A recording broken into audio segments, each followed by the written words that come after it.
never made any secret of the fact that I have a majorly love-hate relationship with social media. So we thought we're going to talk a little bit about what it's like to be a parent in the digital social media age. Today's parent is leading the charge on this. Sasha Emmons is here. Kat and Matt are here.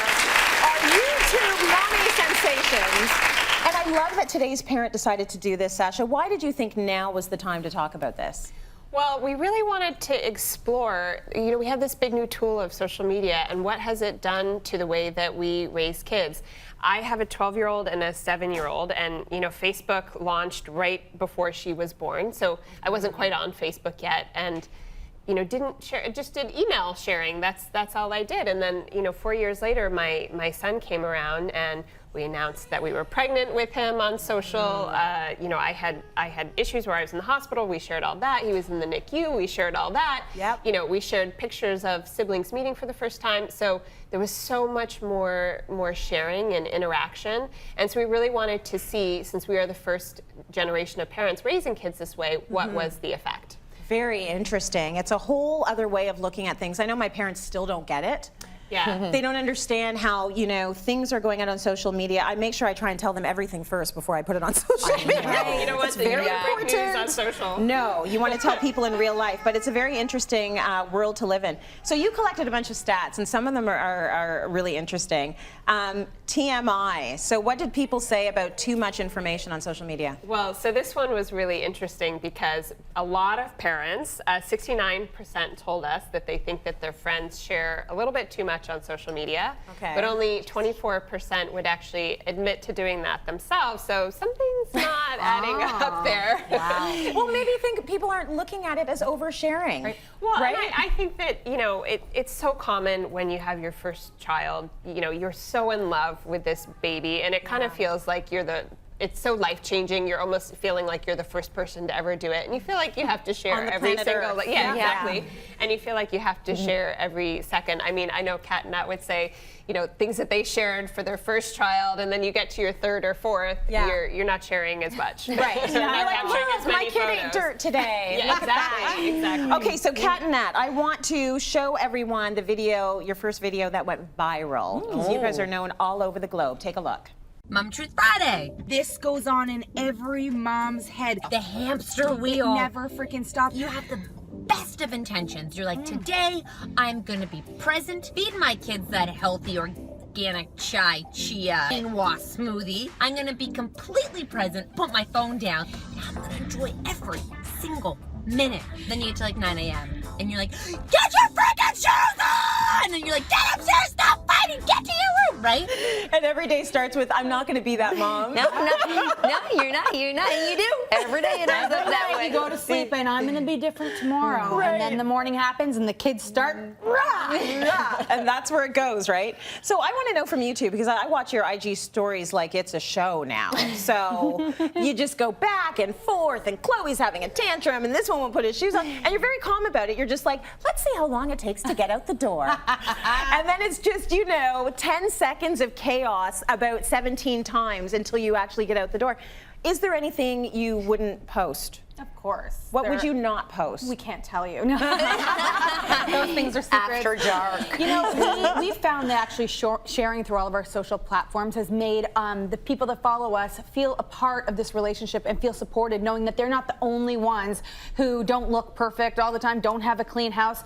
So we like to share the imperfections for sure. There's things we won't share about, like our personal relationships with our husbands or our families or our in-laws. Or other friends, like people who don't ask to be shared. Right. Like I won't share my friends' kids ever online or doing it. Like we're very, very cautious of other people's lives. Yeah. So we just know what's comfortable for us. And our husbands are the most Googled thing about Kat and Nat.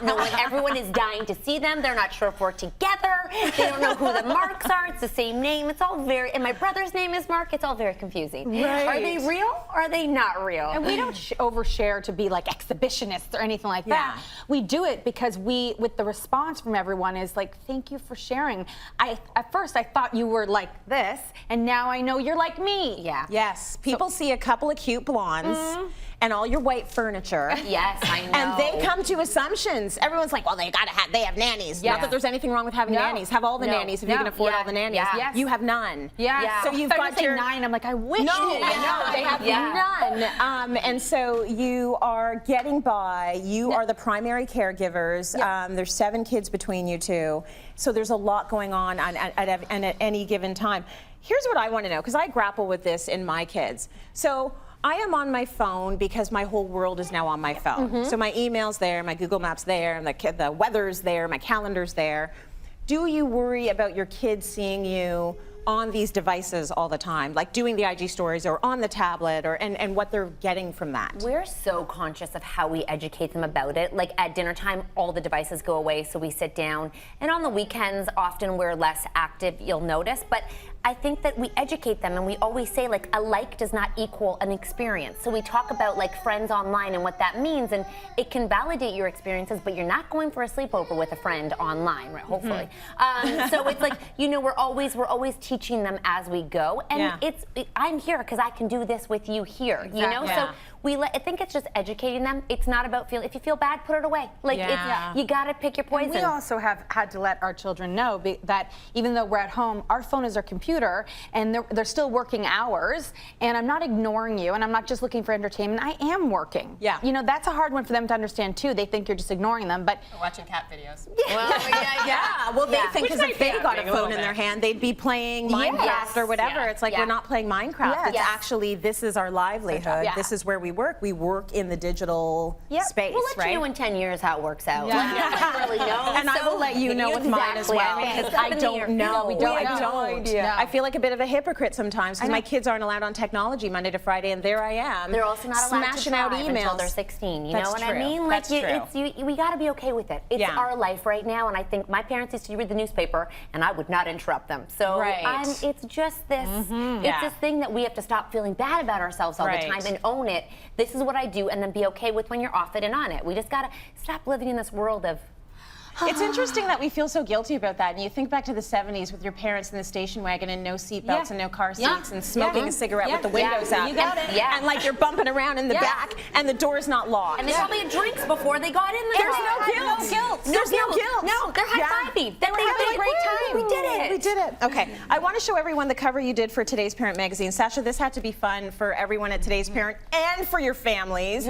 I could not even imagine. I have a heart attack when I have to do shoots with 4 of us. Yes. So with you guys and all your kids, and there you all, we see the first version is everyone smiling happily, and the back cover is basically reality. Yes, I love that. Yeah, the truth. I'm You glad can't you act did that. both. There's no acting that photo. Was it brutal? Were there meltdowns? Of course. Yeah. One kid who wouldn't take their finger out of their nose. Another one who wanted to take her clothes off, and every time someone tried to move, she would dance. Like it was just Great. We No, were they sweating. great. No, really. We were like they this were fantastic. It's what you want to see, right? That's what you want to see. And you know what? With the 2 of us, we know now with so many kids around, you have to let go. Don't try and control them. Everyone doesn't have to be perfect. Just like, we'll see what happens. Yeah, And let it go. with the chaos. And the Go with the best chaos. is, if you don't want to be in the picture, that's fine. You'll be the only one. And then they're like, I want to be in the picture. You're like, okay, then get in.